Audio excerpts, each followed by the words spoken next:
আসসালামু আলাইকুম, welcome to হালকাস্টাইন। So আমাদের 1 বছর পূর্তি উপলক্ষে আমি অনেক জোর করে তকিকে তার বীরগঞ্জের বাসা থেকে তুলে নিয়ে আসছি। সো আজকে আমরা তকি ভাইয়ের সাথে একটা কিউএনএ সেশন রাখতেছি তোমাদের। সো তকি আমার দেখা সবচেয়ে ট্যালেন্টেড পাবলিকদের একজন। সো তার মূল পরিচয় হলো সে আমাদের একজন টিচার, তাছাড়াও সে বর্তমানে বুয়েটের ট্রিপলি ডিপার্টমেন্টে পড়ছে এবং সে বুয়েট ভর্তি পরীক্ষায় 87তম হয়েছিল। এবং আমরা দেখতাম যে তকি আমরা যেভাবে পড়ি তার চেয়ে একটু ডিফারেন্টলি পড়ে, এবং সে তার কেমিস্ট্রিতে দুর্বলতা থাকা সত্ত্বেও বুয়েটে এত ভালো পজিশন আমরা দেখে অবাক হয়ে গেছিলাম যে ও কেমিস্ট্রিতে যথেষ্ট দুর্বল, তারপর আমাদের চেয়ে অনেক বেশি আগায় তার পজিশন। সো আমরা তকির সাথে এই সব বিভিন্ন টপিক নিয়ে বিভিন্ন ছোটখাটো প্রশ্নের মাধ্যমে ওর অ্যাডমিশন টেকনিক্স এবং সিক্রেট নিয়ে কথা বলবো। সো ওয়েলকাম টু হালকাস্টাইন তকি। আচ্ছা, এখন আমি ধীরে ধীরে প্রশ্নতে যাই। প্রথম প্রশ্ন হলো যে যেটা নিয়ে আমাদের সবার ইন্টারেস্ট এবং আমারও ইন্টারেস্ট, যে আমরা দেখতাম যে তুই আমাদের সাথে তো একই বাসায় ছিলি। সে অ্যাডমিশন টাইমে তোর কেমিস্ট্রির প্রতি অনেক উইকনেস এবং অর্গানিক কেমিস্ট্রি লিটারালি তুই স্কিপ করে গেছিলি, হ্যাঁ। সো তারপরেও কিভাবে বইটা 87তম, কিভাবে এত ভালো, মানে টপ 100-এ একটা টোটাল সাবজেক্ট উইকনেস নিয়ে কিভাবে থাকা গেল? আচ্ছা আচ্ছা, প্রথম কথা হলো যে তোমরা যদি কেউ এই ভিডিওটাতে মোটিভেশনের জন্য ক্লিক করো, তাহলে আমি তোমাকে বলবো যে ভিডিওটা তুমি প্লে করা বন্ধ করে দিয়ে অন্য কিছুতে মন দাও। আসলে এখানে মূল কথা হলো যে মোটিভেশন তুমি এখান থেকে পাবা না। আমি যা বলবো এগুলো পুরোপুরি আমার এক্সপিরিয়েন্স। তুমি যদি আমার গল্পটা শুনতে চাও তাহলে এটা ভিডিওটা ক্যারি অন করতে পারো। আচ্ছা, প্রশ্নটা ছিল যে কেমিস্ট্রিতে এই ধরনের কিংবা এত বড় রকমের উইকনেস থাকা সত্ত্বেও কিভাবে বুয়েটে টপ 100-এ জায়গা করে নেওয়া গেল। আচ্ছা, এইখানে একটা ব্যাপার খুব ভালোভাবে বুঝতে হবে যে বুয়েটে যে মানে চান্স পাওয়া বা পজিশনে নিয়ে বেশ ভালো রকম পজিশনে আসা, টপ 100 কিংবা টপ 200, তো এইটার ক্ষেত্রে অনেকগুলো ফ্যাক্টর আছে। এবং তুমি যখন একাধিক মানুষকে জিজ্ঞেস করবা তখন একাধিক রকমের মতবাদ আসবে, এক একজন এক একভাবে জিনিসটা ডিসক্রাইব করবে। মেইনলি যেটা হয় যে দুই একটা কোশ্চেনের উপরে তোমার চান্স পাওয়া, অ্যাটলিস্ট চান্স পাওয়াটা কখনোই ডিপেন্ড করে না, কখনোই না। দুই একটা কোশ্চেনের উপরে তোমার চান্স পাওয়াটা ডিপেন্ড করে না। ডিপেন্ড করে কি ওভারঅল তোমার কনসেপ্টটা কতটা ক্লিয়ার, কি তুমি জিনিসগুলোর উপরে কতটা ভালো বেসিক নিয়ে আছো এবং কতটা ভালো তোমার স্কিল আছে, এই ধরনের ব্যাপারগুলো নিয়ে মানে বুয়েটে পরীক্ষাটাতে জাজ করা হয় এবং এগুলোর উপরে ওভারঅল পুরো জিনিসটার উপরে তোমার চান্স পাওয়াটা নির্ভর করে। তো আমার ক্ষেত্রে যেটা ছিল যে কেমিস্ট্রির ক্ষেত্রে আমার বলা যায় যে প্রথম থেকেই আমার ম্যাথ আর ফিজিক্সের প্রতি বেশি আগ্রহ ছিল, এটা একটা বড় রকমের সত্যি কথা। তো পরবর্তীতে কেমিস্ট্রিতে দেখা গেল যে আমি ভাবতাম যে আচ্ছা ম্যাথ ফিজিক্স তো পড়তেছি এবং ম্যাথ ফিজিক্স বেশ আগ্রহের সাথে পড়তেছি, সেই জিনিসগুলো আমার ভালো লাগতেছে, এই জিনিসগুলো আমার পছন্দের বিষয়। তো তখন আমি ভাবতাম যে কেমিস্ট্রিটা তো আচ্ছা কেমিস্ট্রি তো পড়তেছি না, কেমিস্ট্রি পরে পড়ে নিব, পরে পড়ে নিব। তো এই যে পরে পড়ে নিব, পরে পড়ে নিব, এই যে চিন্তাটা, এটা খুবই খারাপ রকম একটা চিন্তা। আসলে আমি তোমাদেরকে যারা ভিডিওটা দেখতেছো তাদেরকেও এই জিনিসটা বলার চেষ্টা মানে বলার বলতে চাই আর কি, যে এই কাজ করিও না। তুমি যদি ভাবো যে আমি এটা তো পড়তেছি, ওটা পরে পড়ে নিব, আচ্ছা সমস্যা নেই, ওটা পরে দেখে নিচ্ছি কি হচ্ছে, এই জিনিসটা চিন্তা করিও না। এটা খুব বড় রকমের একটা মানে ইফেক্ট করবে তোমাকে। তো আমার কেমিস্ট্রি ক্ষেত্রে যেটা ছিল যে ফার্স্ট পেপার পড়তে আমার খুব একটা ঝামেলা হয়নি এবং ফার্স্ট পেপারে মানে আমার দখল ছিল মোটামুটি ভালোই।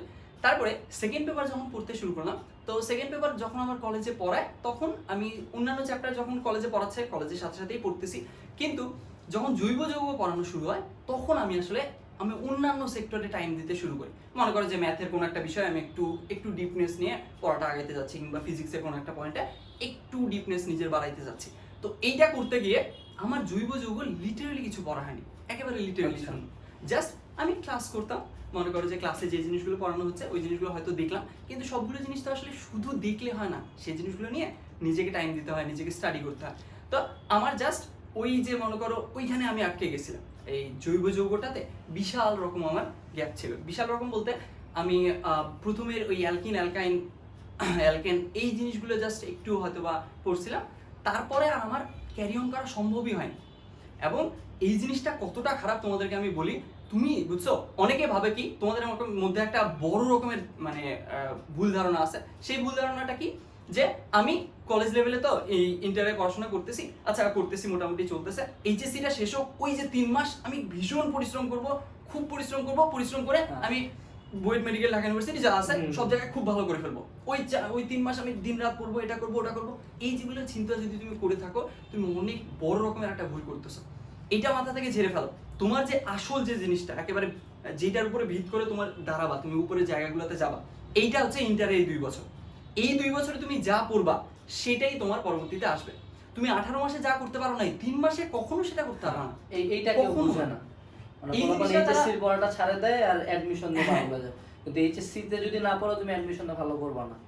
তো এই ব্যাপারটা তোমাদেরকে অবশ্যই খেয়াল রাখতে হবে এবং তোমাকে চেষ্টা করতে হবে যে সবগুলো টপিক যাতে আমার পড়া থাকে, মানে সবগুলোই যাতে আমার সবগুলোর উপর দখল থাকে। এবং এইটা যাতে না করা হয়, যেমন আমি ভুলটা করছি, আমি ভাবছি যে আচ্ছা এইচএসসিটা হয়ে যাক, কিংবা এইচএসসি সামনে যদি একটু পাই সময়, তারপর এইচএসসি পরে যে সময়টা পাবো সেটাতে আমি জৈব যৌগটা পড়ে কভার করে রাখবো, সমস্যা হবে না খুব একটা। এই যে চিন্তাটা, এই চিন্তাটা খুব বড় রকমের ভুল চিন্তা। তো তোমাদের প্রতি আমার সাজেশন থাকবে, এই কাজ করিও না। তোমাকে মাথায় মানে ঠিক রাখতে হবে যে আমি এই 2 বছরেই সবকিছু সম্পর্কে বেশ ভালো রকম একটা ধারণা তৈরি করে ফেলবো এবং কোনো টপিকই আমি বাদ দিব না, এইটা চিন্তা করো। আচ্ছা, এখানে তো একটা জিনিস বাদ দিয়ে গেল যে তুই যে কেমিস্ট্রিতে দুর্বল, মানে অর্গানিক কেমিস্ট্রি পড়িস না, তো বুয়েটে তো আমাদের সময় অর্গানিক কেমিস্ট্রি থেকে কোশ্চেন আসলো প্রায় 30 মার্কের মতো আসলো মনে হয়। অবশ্যই।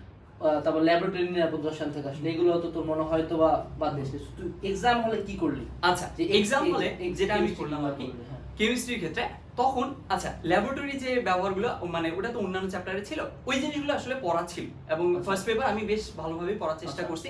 তো আমি যখন দেখলাম এই জিনিসটা যে আমি জৈব যৌগ লিটারালি কিছু পড়িনি, একদম যখন এটা দেখলাম, তো তখন আমি দেখলাম যে যেহেতু আমি একদম পড়িনি, ওইটা আমি এক বুয়েট পরীক্ষার আগে কয়েকদিন আগে হ্যাঁ। পড়ে কিন্তু আমি ভালো বেসিকও তৈরি করতে পারবো না, Yes, yes. না আমি এক্সামে মানে আমি নিজে এক্সেলেন্সি প্রদর্শন করতে পারবো, এরকমও স্কিল তৈরি করতে পারবো না।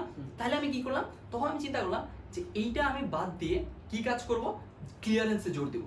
অর্থাৎ আমি অলরেডি যা পড়ছি সেইগুলোই ভালোভাবে পড়বো, যাতে করে ওখান থেকে যা আসে, আমার পড়া জিনিসের মাঝে যা আসে, হ্যাঁ। সেইগুলাতে আমি ভালো পারফরমেন্স দিতে পারি। এই যে জৈব রসায়ন মনে করো বাদ পড়লো, 30 মার্ক বাদ, হ্যাঁ গেল, কিংবা আচ্ছা। 50 মার্ক আমাদের আগের বারের, কিংবা তার তুই আগের তো ছাড়ে বারের। দিয়ে আসছিলি। হ্যাঁ একেবারে আচ্ছা। পুরোপুরি ওটা ছেড়ে তো দিয়েছি। তুমি আলটিমেটলি পুরো অর্গানিক কেমিস্ট্রি ছাড়ে দিয়ে আসো, বইটা সাথে সাথে হইতে পারো। আচ্ছা পসিবল, এইখানে- পসিবল, কিন্তু দেখতেছো কিন্তু পসিবল। হ্যাঁ, আচ্ছা এখানে ছোট্ট একটা পয়েন্ট বলি, সেটা হচ্ছে কি যে তোমরা মাঝে মাঝে আমাদের কথা কিংবা এর কথা যার কথাই হোক, মাঝে মাঝে তোমরা একটু ভুলভাবে শোনো কিংবা ভুলভাবে মিস ইন্টারপ্রেট করো। এখানে একটা ছোট্ট পয়েন্ট বলি, এটা শুধু আমার ক্ষেত্রে এর ক্ষেত্রে না, সবার ক্ষেত্রে সবসময় মাথা রাখো।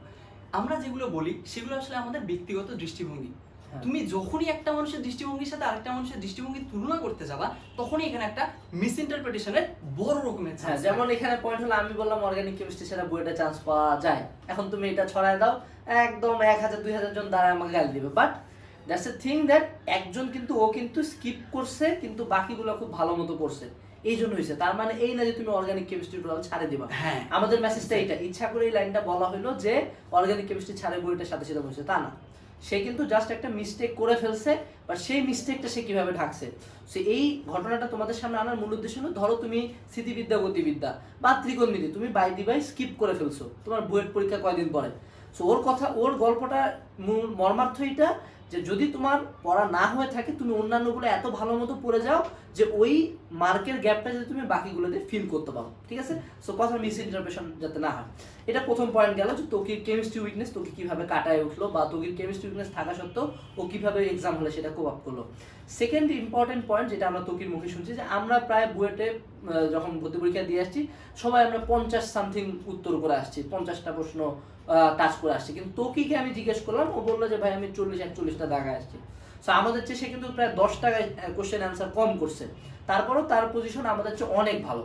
এইটা কেন, মানে তোমার আচ্ছা। এক্সাম হল স্ট্র্যাটেজিটা কি ছিল? আচ্ছা, বুয়েট পরীক্ষার ক্ষেত্রে সবচেয়ে বড় যে জিনিসটা লাগে, আমি বুয়েট পরীক্ষার ক্ষেত্রে কোন ব্যাপারগুলো কাজে লাগে সেটা আরো ডিটেলসে বলার চেষ্টা করব।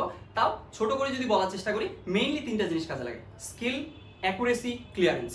এই 3টা জিনিস তুমি এই 3টা জিনিস এনশিওর করো, তুমি দেখবা বেশ ভালো করতে পারবে। কি বলছি? Skill, accuracy, clearance. প্রথমে আগাইতে হবে কিভাবে? আগাইতে হবে এই 3 নাম্বারটা থেকে। অর্থাৎ প্রথমে তোমাকে ক্লিয়ারেন্স আনতে হবে। তুমি কলেজে যখন পড়াশোনাগুলো করতেছো কিংবা অ্যাডমিশনের আগে যখন করতেছো, each and every point clearly জানতে হবে। কেন হইলো, কি করে হইলো, কখন হবে, কখন হবে না। এই পয়েন্টগুলো বইয়ের যতগুলো টপিক আছে সবগুলো তো কখনোই কেউ পারফেক্ট হতে পারবে না, তবে চেষ্টা রাখতে হবে পারফেক্ট হওয়ার। কখনোই 100% আমরা পারফেক্ট হতে পারবো না, কিন্তু চেষ্টা রাখতে হবে। তো এই যে ব্যাপারটা যদি তুমি করো, এই যে গেল তোমার কি গেল, ক্লিয়ারেন্স গেল, তাই তো? ক্লিয়ারেন্সের পরে আনতে হবে অ্যাকুরেসি। অ্যাকুরেসি হচ্ছে এমন একটা ব্যাপার, এই ব্যাপারটা সবচেয়ে বেশি পার্থক্য করে দেয়, বিশেষ করে অ্যাডমিশনের ক্ষেত্রে সবচেয়ে বেশি। আচ্ছা, মনে করো যে আমার থেকে, আমি দেখছি সাস্টের পরীক্ষায় যে আমার থেকে অনেক বেশি দাগাইছে, কিন্তু আমার থেকে পজিশন একেবারেই পিছনে, কিংবা এরকম অসংখ্য পাবা। কেন হয় জানো এটা? এটা হয় অ্যাকুরেসির জন্য। কিরকম আমি তোমাকে বলি, এই মনে করো বুয়েট পরীক্ষায় থাকে 60টা প্রশ্ন, তো আমাদের যেটা আমরা ভাবি কখনোই তো সেরকম অ্যান্সার মানে যতগুলো হয় না। তো তুমি দেখো কেউ যদি, আমি মনে করো 20টার প্রশ্নের কথা উত্তর দিলাম, মনে করো 20টার কথা, আমি মনে করো 12টা দাগাইছি বলতে 12টা অ্যান্সার করছি, তো আমার অ্যাকুরেসি খুব ভালো। তার মানে কি? তার মানে আমি 12টার মাঝে 12টাই পুরোপুরি সঠিক করছি। তাহলে আমি কত মার্ক পাইলাম? 120। ও মনে করো 18টা উত্তর করছে, 18টা উত্তর করছে, এবং সে নিজেকে ভাবতেছে, ধরে নাও কথাটা আর কি, সে নিজেকে ভাবতেছে আরে আমি তো 18টা উত্তর করছি, জাস্ট 2টা ছেড়ে দিয়ে আসছি, আমি তো অনেকগুলো উত্তর করছি এবং আমি বেশ ভালো করব। ব্যাপারটা আসলে এরকম না, বুঝছো? ব্যাপারটা মোটেও এরকম না। এবং এইখানে তুমি জাস্ট অ্যান্সার করলে মার্ক পাবা এমনটা না। এখানে তোমার ইচ এন্ড এভরি পয়েন্ট, তোমার কোশ্চেনের যে অ্যান্সারে each and every point check করা হবে, এবং তোমাকে অবশ্যই জিনিসগুলোতে অ্যাকুরেসি আনতে হবে। তোমার অ্যাকুরেসি যত বেশি হবে তত তোমার মার্ক বেশি হবে। এখন মনে করো ও 18টা অ্যান্সার করছে, 18টা অ্যান্সার করার মাঝে ওর দেখা গেছে 8টা পুরোপুরি কারেক্ট আছে, 8টা, তাহলে 80 মার্ক সে পাইল। বাকি যে 10টা করছে না, বাকি 10টার অল্প একটু হয়েছে, এটা হয়নি, এটা হয়েছে, এটা হয়নি, কিংবা মনে করো যে কোথাও সব ঠিকঠাক করছে, বাকি 10টাতে ধরে নেই পার্শিয়াল 2-2 করে পাইছি, সো 10 দুগুণে 20, 8টাতে 80, 20 100, আমি পাইলাম কত? 100। ও 12টা অ্যান্সার করে কত পাইলো? 120। সো আমার চেয়ে সে বেশি পেলো, আমি বেশি অ্যান্সার করলাম। সো আমি যদি সেম সময় কি কাজটা করতাম, যে আমি কম উত্তর করতাম, ধরো আমি 15টাই করতাম, বাট আমি এনশিওর করতাম যে ওই 3টার টাইম আমি 3টা স্কিপ, এই 3টার টাইম আমি এই 15টাতে খুব ফোকাস ভাবে দেবো, যাতে আমার কোনো ভুল না হয়, তাহলে কিন্তু আমার বেশি মার্কটা আসে। সো অ্যাকুরেসির ব্যাপারটা গেল। আচ্ছা, আর এখানে ছোট্ট একটা পয়েন্ট, সেটা হচ্ছে যে ছোট্ট পয়েন্টটা কি, যে মানে বুয়েট পরীক্ষায় উত্তর দেওয়ার ক্ষেত্রে, আসলে উত্তর দেওয়ার ক্ষেত্রে অনেকে জিনিসটা কি করে, এক একজনের দৃষ্টিভঙ্গি এক রকম, আমারটা আমি বলি। অনেকে যেটা করে যে উত্তর করার পরে কয়টা উত্তর দিল সেটা গুনে, যে আমি এতগুলো উত্তর করছি, ম্যাথে এতটা। আমি চিন্তা ভাবনা করছি যে এই যে আমি প্রশ্ন কতগুলো উত্তর দিলাম, এইটা যদি আমি গুনতে গিয়ে 2-3 মিনিট সময় নষ্ট করি, এটা তো কোনো মানে হয় না। কারণ দেখো, কারণ আমি বলি, ওই যে তুমি 2-3 মিনিট সময় তুমি প্রশ্ন কয়টা অ্যান্সার করছো এটা গুনতে গেলা, ওই 2-3 মিনিট তুমি অন্য কোথাও প্রোডাক্টিভলি ইউজ করতে পারতা না।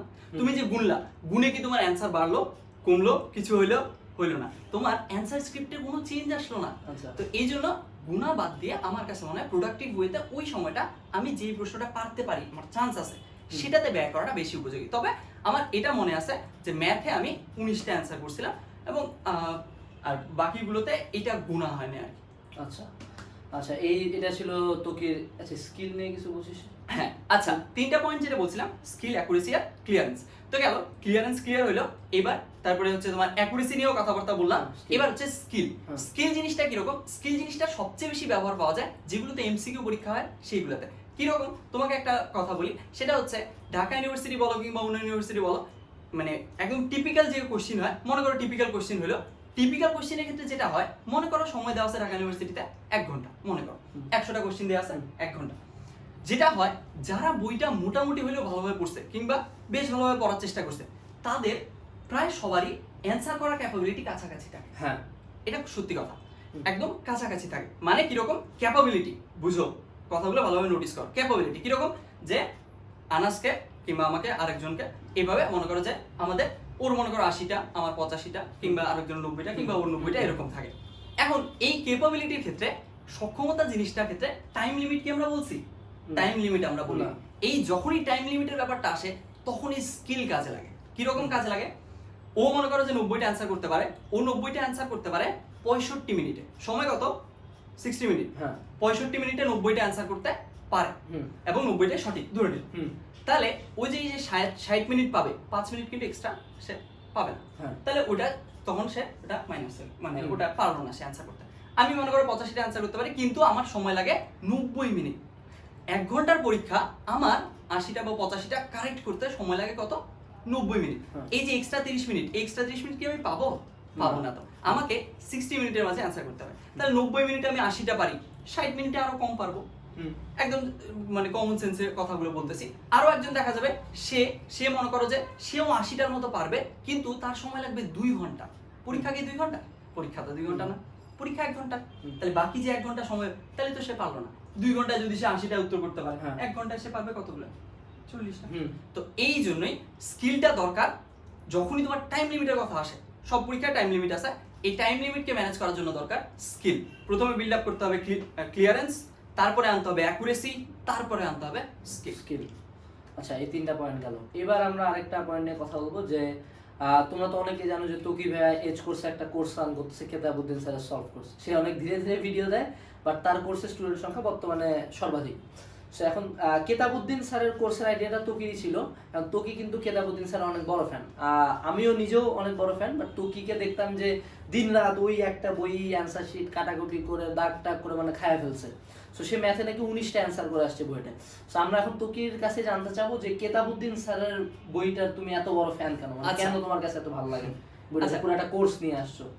ম্যাথের ক্ষেত্রে যে ব্যাপারটা হয়, ম্যাথের ক্ষেত্রে আমি যে জিনিসটা স্টুডেন্টদের মাঝে প্রত্যক্ষ করি সেটা হলো যে ম্যাথে বিভিন্ন রকমের ম্যাথ থাকে, তো যার কারণে কি হয়, অনেকে যেটা করে যে ম্যাথটা একবার করা হলো কিংবা 2বার করা হলো, এবার করা হলো, তারপরে অ্যাডমিশন সময় গিয়ে ওই যে লজিকগুলো ব্যাকগ্রাউন্ডগুলো এই জিনিসগুলো মনে থাকে না, এই ধরনের ঝামেলা অনেক কিছু থাকে।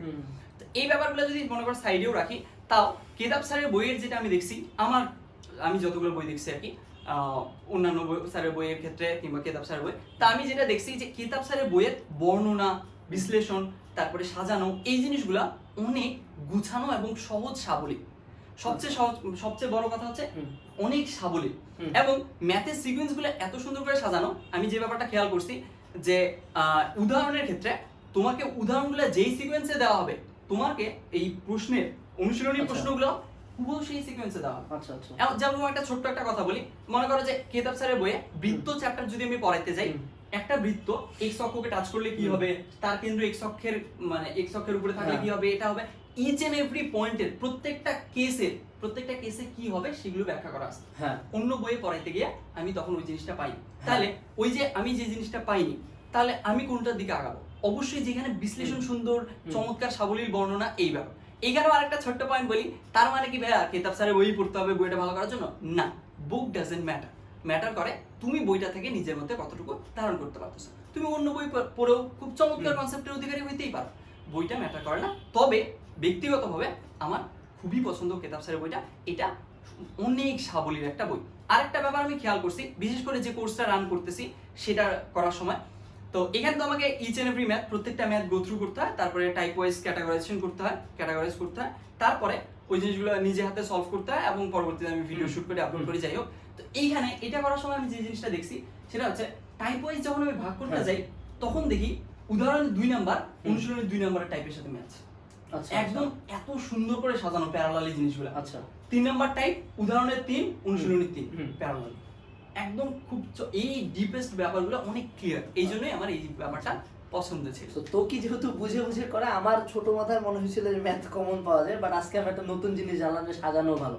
সো এক একজনের মতামত এক একটা, বাট আমাদের দুজনের মতে কেতাবুদ্দিন স্যারের বই ভালো। বাই দ্য ওয়ে, এখানে মার্কেটিং হলো যে কেতাবুদ্দিন স্যারের সলভ করছে, এখন রেজিস্ট্রেশন চলতেছে 3rd ব্যাচের 5 তারিখ পর্যন্ত। তোমরা যারা যারা এখনো রেজিস্ট্রেশন করেনি, তকি ভাইয়ের কেতাব স্যারের সলভ কোর্সে রেজিস্ট্রেশন করতে পারো।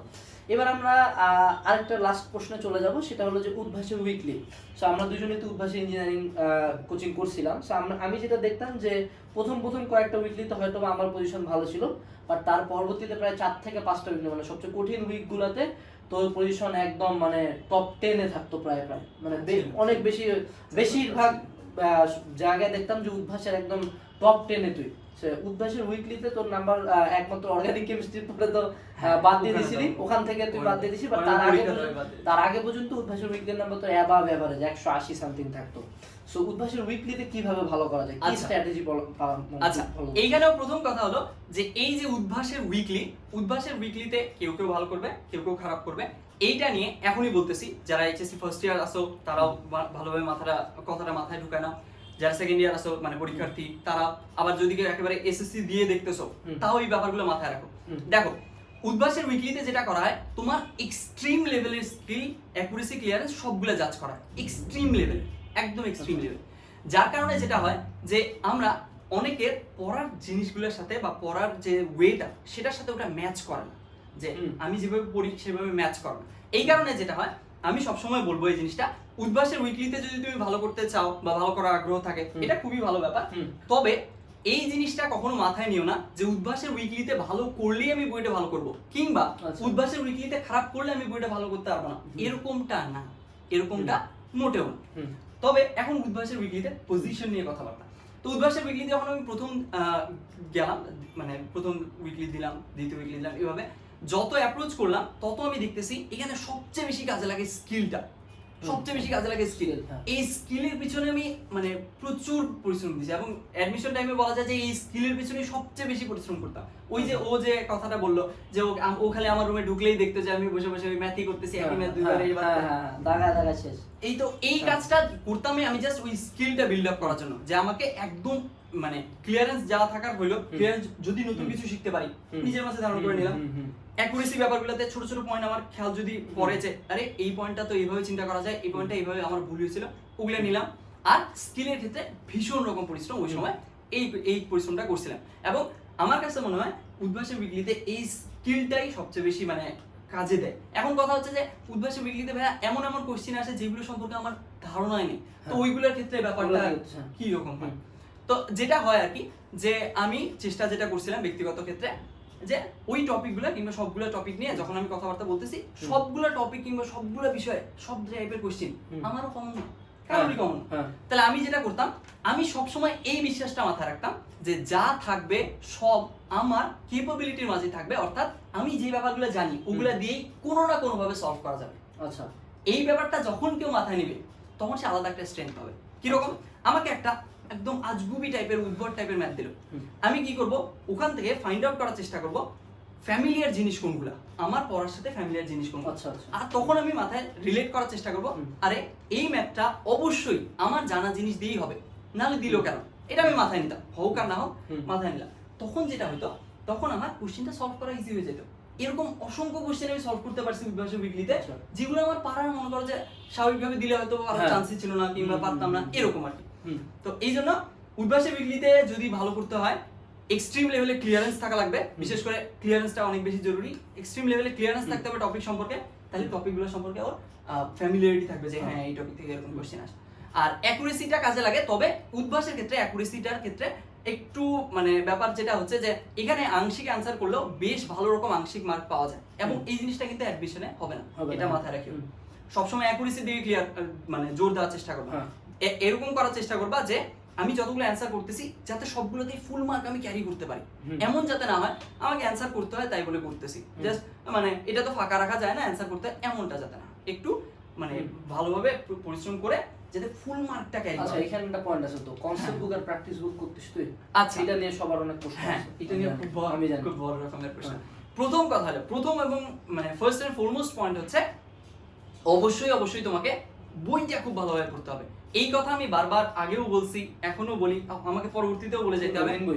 সেটা হচ্ছে যে অনেকে যেটা করে, আমি অনেক স্টুডেন্টকে এখন দেখি, সেটা হচ্ছে যে তারা মেইন বই পড়া বাদ দিয়ে কিংবা মেইন বইয়ের কনসেপ্টগুলো ওই জিনিসগুলো পড়া বাদ দিয়ে আগে খালি বাইরের বইগুলোর পেছনে ছুটে, এই যে এই প্লাস এই বিচিত্রা এটা সেটা অনেক কিছু পড়ে। কথা হচ্ছে যে কোনোটাই পড়া খারাপ না, পড়া মানেই তো নতুন কিছু শেখা, কিন্তু প্রথম এবং মানে প্রথম কাজটাই হতে হবে তোমাকে মেইন বইয়ের ইচ এন্ড এভরি পয়েন্ট খুব ভালোভাবে একদম ক্লিয়ারলি বুঝতে হবে। তুমি নিজেকে প্রশ্ন করো যে মেইন বইয়ের ইচ এন্ড এভরি পয়েন্ট, কোনো চ্যাপ্টার ওয়াইজ আগাইতে পারো, আমি চ্যাপ্টার ওয়াইজ আগাইতাম, তো ইচ এন্ড এভরি পয়েন্ট কি তুমি একদম শিওরলি জানো, খুব ভালোভাবে প্রত্যেকটা এক্সপ্লেনেশন হ্যান্ড সবকিছু জানো? যদি জানো তাহলে তুমি দুনিয়ার যে বই চাও পড়তে পারো, কোনো সমস্যা। তো এই কনসেপ্ট বুক হোক, প্র্যাকটিস বুক হোক, এগুলো পড়তে চাইলে পড়তে পারো। হ্যাঁ, এগুলা কি তোর, আমি তো দেখতাম যে কনসেপ্ট বুক পড়ছিস, প্র্যাকটিস বুক মনে হয় পড়িস নাই? প্র্যাকটিস বুক হালকা পড়ছিস। এই দুইটা থাকতো, এই দুইটা মাঝে আবার ম্যাথস। আচ্ছা, এই দুইটা বই পড়ে কি উইকলিতে কোনো? হ্যাঁ, উইকলিতে বেশ ভালো রকম একটা। আচ্ছা, এইখানে ব্যাপারটা হচ্ছে আমি যেটা করতাম এবং যেটা করা উচিত বলে আমার কাছে মনে হয়েছে তখন, এখনো, আগে আমি মেইন বই পড়তাম, মেইন বইয়ের যা আমার নখদর্পণে আছে সব। আমি যদি একটা ম্যাথ জানি যে এইটা ম্যাথ কোনো দিন উদ্ভাসের উইকলিতে আসবে না, তাহলে পড়তাম, কারণ দ্যাটস মাই ডিউটি, ওটা আমার স্টুডেন্ট হিসেবে ওটা আমার দায়িত্ব। পড়াশোনার প্রতি যদি আমার লয়াল থাকতে হয়, পড়াশোনাটার প্রতি আমার লয়ালটি দেখাইতে হয়, তাহলে ওই জিনিসটা করা আমার কর্তব্য, দায়িত্ব, এটা আমার করতে হবে এবং আমি করতাম। সেটা উদ্ভাসের উইকলিতে আসুক না আসুক, যেটাই হোক। তো প্রথমে এই জিনিসটা করতাম, তারপরে আমি কনসেপ্ট বুক ধরতাম। কনসেপ্ট বুকের ক্ষেত্রে যে জিনিসটা হইতো যে কিছু ম্যাথ তো অবশ্যই বইয়ের থাকবে, আর কিছু ম্যাথ থাকবে যে একটু অন্যরকম থাকবে, এরকম। তো ওই জিনিসগুলো আমি চেষ্টা করতাম মেইনলি আমার কোর যেটা একদম কোর লেভেলটা রাখতাম মেইন বইটা। এখন কোরের বাইরে যে বাইরের ব্যাপারগুলো, সেগুলো আমি চেষ্টা করতাম যে আচ্ছা নতুন একটা পয়েন্ট কনসেপ্ট বইয়ে শেখাইছে, হ্যাঁ ঠিক আছে, এটা আমি শিখলাম, নিজের মাঝে রাখলাম, এরকম চেষ্টা করতাম। আর আচ্ছা। কনসেপ্ট বুক থেকে ও যেটা প্রশ্ন করছে যে কনসেপ্ট বুক পড়াটা কি উইকলিতে পার্থক্য গড়ে দিতেও কিনা, হ্যাঁ, হ্যাঁ হ্যাঁ। পার্থক্য গড়ে দিত। আচ্ছা, পার্থক্য এই বেশ যে ভালো আমরা রকম আমাদের গড়ে দিত। উত্তর পেয়ে গেছি, এটা গেল। আচ্ছা, এখন এখানে আমি একটা পয়েন্ট আবার উল্লেখ করি যে যখন আমি বলি কনসেপ্ট বুক পড়ো, তো কি এই ব্যাপারটা খুব ভালো মতো ক্লিয়ার করলো যে যখনই আমরা বাইরের কোনো বই পড়তে বলি আমরা এটা আগে থেকে ম্যান্ডেটরিলি ধরেই নেই যে তুমি মেইন বই পড়ছো। মানে বিষয়টা এরকম যে তুমি আমাদের প্রধান মুসলমান হিসেবে প্রধান ইবাদত কি? নামাজ পড়া। এখন তুমি যদি জাকাত হজ খুব ভালো মতো করো, তুমি নামাজ না পড়ো, তোমার কিন্তু খুব একটা দাম থাকতেছে না। তো জিনিসটা এরকম যে তোমাকে অবশ্যই মেইন বই পড়তে হবে, বাকি অন্যান্য জিনিসগুলোর সাথে থাকে। আগে মেইন বই, তারপরে তুমি বাকিগুলো পড়ো। যখনই আমরা অন্য কোনো বই সাজেস্ট করব, আমরা ম্যান্ডেটরিলি বা আগে থেকেই ধরে নিই যে তুমি মেইন বইটা ভালো মতো পড়ছো। আচ্ছা, লাস্ট কোশ্চেন, আগেরটাই লাস্ট ছিল, তবু আমি আরেকটা কোশ্চেন বাড়াচ্ছি যে আমরা তো দেখতাম যে তুই হলো রাতের বেলা জাগে 32, দিনের বেলা ঘুমাইতিস। এটা খুব একটা পিকুলিয়ার জিনিস, এটা আমরা কেউ করি নাই। এখন হয়তো বা করতে পারি, এখন বড় হয়েছি। আর তখন এই জিনিসটা, এটা কি প্রথম থেকে তুই করতিস যে পুরা রাত জাগে থাকে পড়তিস, তারপর দিনের বেলা ঘুমাই, এটা কি অলওয়েজ করতিস নাকি মাঝামাঝি কোন একটা টাইমে করতিস? আমি দেখছি না।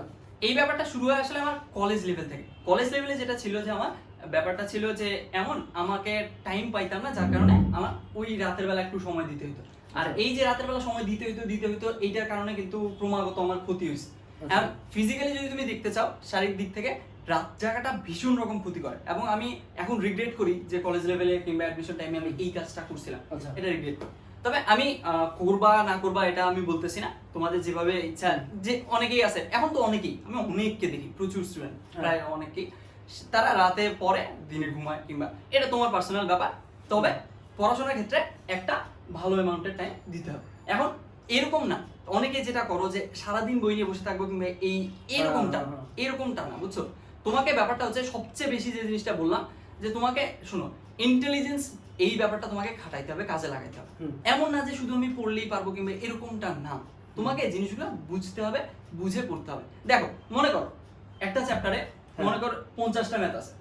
এখন একই টাইপের 10টা ম্যাথ আছে, 5টা টাইপের 10টা করে ম্যাথ আছে। এখন ও কি করলো, মনে করো ও চেষ্টা করলো যে আমি সারাদিন ম্যাথ করব, এই 50টা ম্যাথ করব, 50টা ম্যাথ করে গেলে আমি একদম সব পারবো। তারপরে দেখা গেল 20টা ম্যাথ সে করলো, 25টা করলো, ওর মাঝে মেন্টাল টায়ারজম চলে আসলো। এমন টায়ারজম চলে আসলো, তখন ওর মাথা যে সিম্পল ক্যালকুলেশন গুলো করতে পারতেছে না। এখন মনে করো যে আমি কি করলাম, কিংবা অন্য একজন কি করলো, সে পরিশ্রম করলো কিন্তু স্মার্টলি পরিশ্রম করলো। এই যে স্মার্টলি পরিশ্রম করা, এই ব্যাপারটা খুব জরুরি, খুব। আমি কি করলাম, মনে করো আমি ওই যে 50টা ম্যাথ দেওয়া আছে, তো আমি যখন সলভ করতে শুরু করলাম, দেখলাম আরে এই ম্যাথটা তো এর সাথে রিলেট করা যায়।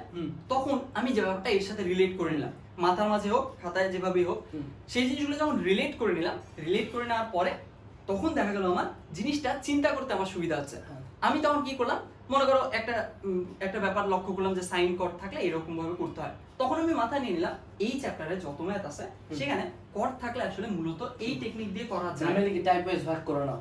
টাইপ ওয়াইজ ভাগ করে না নিলেও চলবে, তবে জিনিসগুলো রিলেট করতে পারতে হবে। আচ্ছা, রিলেট করতে পারতে হবে। এই রকম করতে পারলে খুব সুবিধা হবে। আর এই বাদে তুমি যতক্ষণ সময় দিতে পারো, এটা ব্যাপার। আচ্ছা, সো তুই রাত জায়গাটা রিগ্রেট করিস? আচ্ছা, রাত জায়গাটা সত্যি কথা বলতে গেলে আমি ভীষণ রকম রিগ্রেট করি, এবং এটাতে আমার ফিজিক্যাল মেন্টাল দুই দিক দিয়ে বেশ রকম ক্ষতি হয়েছে। তবে আমার যে ব্যাপারটা হয়েছিল আমি সেটা বলি। সেটা হচ্ছে যখন আমি দিনাজপুর থেকে ঢাকায় গেলাম, তো তখন প্রথমে স্লিপ সাইকেলে ভীষণ রকম একটা ঝামেলা তৈরি হয়েছিল, এবং মানে পুরো ঘুমাচ্ছি এরকম একটা ব্যাপার তৈরি হয়ে গেছিল। তো তারপরে পরবর্তীতে দেখা গেল যে আমরা তো বেশ কয়েকজন মিলে একসাথে থাকতাম, তো পরবর্তীতে দেখা গেল যে এক একজন এক এক রকম করে পড়ে। তারপরে আমি তখন মানে দিনে যেহেতু ঘুমাইতাম আমি, তখন রাতেই আমার পড়ার লাগতো আর কি, এই কারণে রাতে পড়তাম। তবে তোমার যেটা ভালো লাগে সেটা করো আর কি, পড়লেই হয়, পড়তে হবে। আর একটু স্মার্টলি পড়ার চেষ্টা করি, এই ব্যাপারটা খুব জরুরি।